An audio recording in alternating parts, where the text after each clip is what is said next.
Welcome to another episode of DraxBytes. I'm going to deviate from the schedule a little bit. Today we're going to talk about integrity. Do you have it?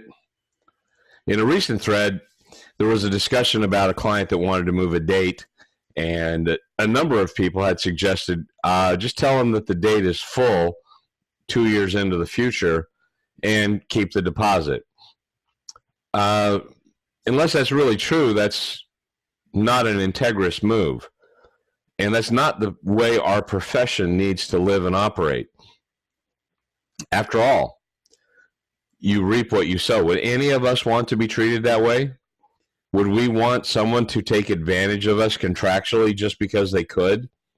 Because there was an avenue for them to do so? I think if that's the case, then we don't have anything to say when people take advantage of DJs, when people undercut them, when people charge too little. All you can say is, I reaped what I sowed. So with this, take the concept of setting a fair price for your service. Stick to it. Your business plan says how many events you need to book at that price for it to make money, for your plan to work. That's what you need to do. And you need to hold your contract up. This stuff of just willy-nilly casting it forward, I think, is not good. A lot would depend on two things. Is the money earned money? Have you done work that makes that deposit earned money? That's an important aspect. If you don't know what it is, Google it. Earned money, in a nutshell, means you've done work for them that justifies your retention of those funds. Now, you could choose to put those forward if you rebook the event in time so that you're not losing money, but you should never be in the losing money business. I guarantee you caterers do not take a loss because you want to move your event out 2 years. They don't refund the money, and they don't damage their business that way. So what you want to think about is running a real business. Don't lie to people and tell them that the dates out in the future are full. Just don't do stupid things like saying you can fully transfer that to a day in the future. Now, full disclosure, I do that. I allow them to transfer that to a date in the future, provided I replace that date with another event.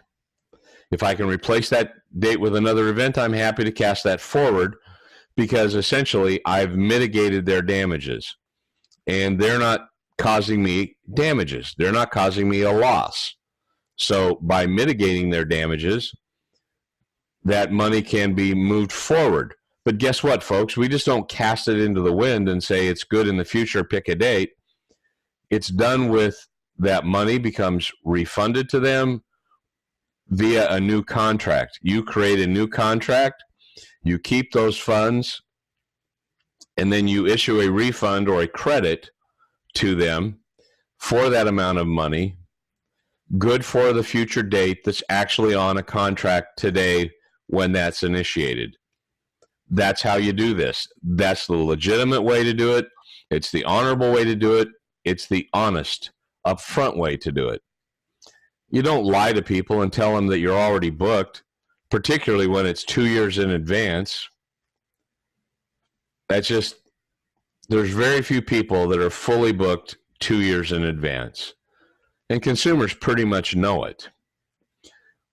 But if you're booked 2 years in advance for the date they want, I'm sorry, I'm not available on that date. But I am available on this date, or this date, or this date. And you've given them options. Again, you've given them a way to not lose their money, but it's all predicated on your being able to mitigate their damage by you've called everyone possible to book that event that called you for that date. You've done everything possible, and you've even taken maybe a lower priced event for that date to mitigate their damage of what they should lawfully owe you.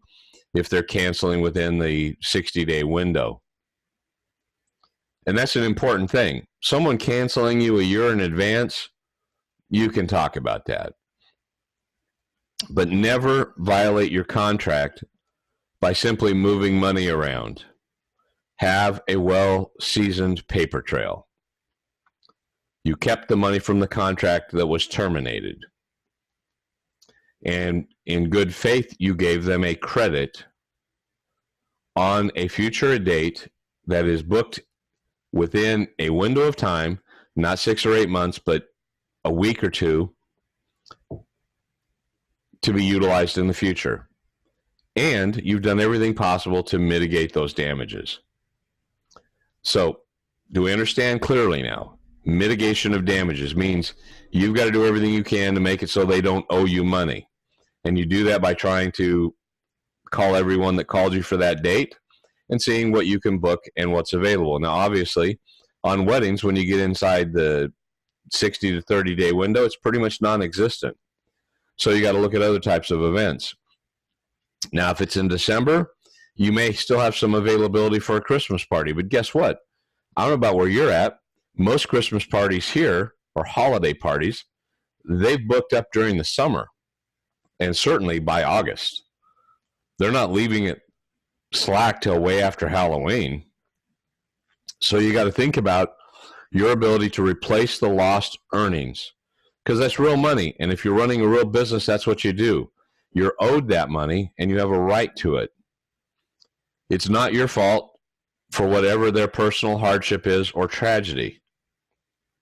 And I'm not about being heartless, but at some point, you have to be a business. And your business has to operate by the rules you set and by the terms of your contract. To do otherwise sets you up of setting precedent.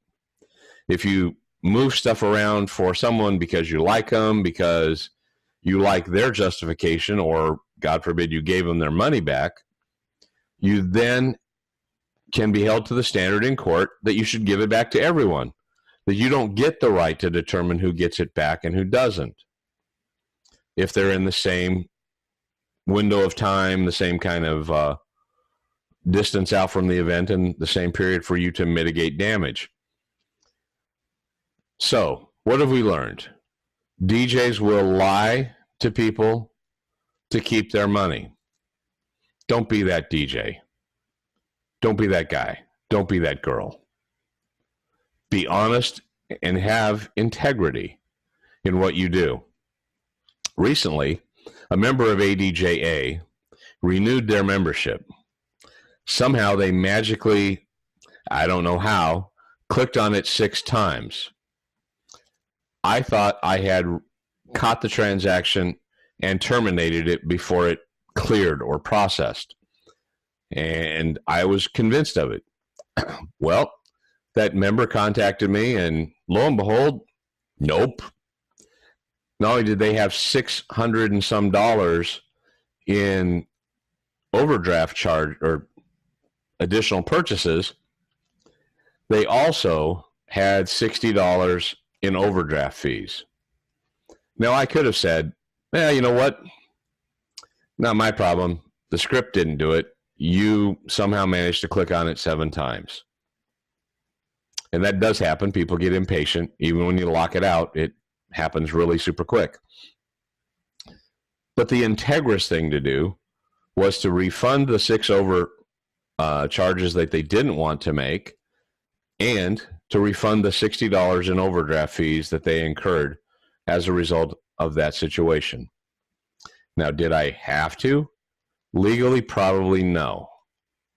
But I think the honest, honorable, right thing was to do that. For me, as a business owner, to absorb that, because that's good customer service. That's being with others the way you would want to be treated. I would want a business to take care of me that way. Why? Because when they do, they'll be my business for life. They'll be my vendor, my provider, period. Because they did the right thing all the time, every time, even when no one was looking but them. So as we talk about it, have integrity, have principles. Don't book events you don't know how to do. Rather, learn how to do them first and then book them. Don't tell customers that you're sorry their event is canceling and the date in the future is already filled and therefore I'm keeping your money. This is not right. It's not honest. Now, I'm not saying you shouldn't be able to keep the money. I'm discussing and describing the manner in which you execute to keep it. Do it morally, honorably, and with justification. And then you're in the clear because you've treated everybody with the same level of respect you deserve. This is Drax. Thank you for tuning into this episode of DraxBytes. We hope you've enjoyed it. Put your comments down below, and we'll see you next week on another episode of DraxBytes. Have a good night.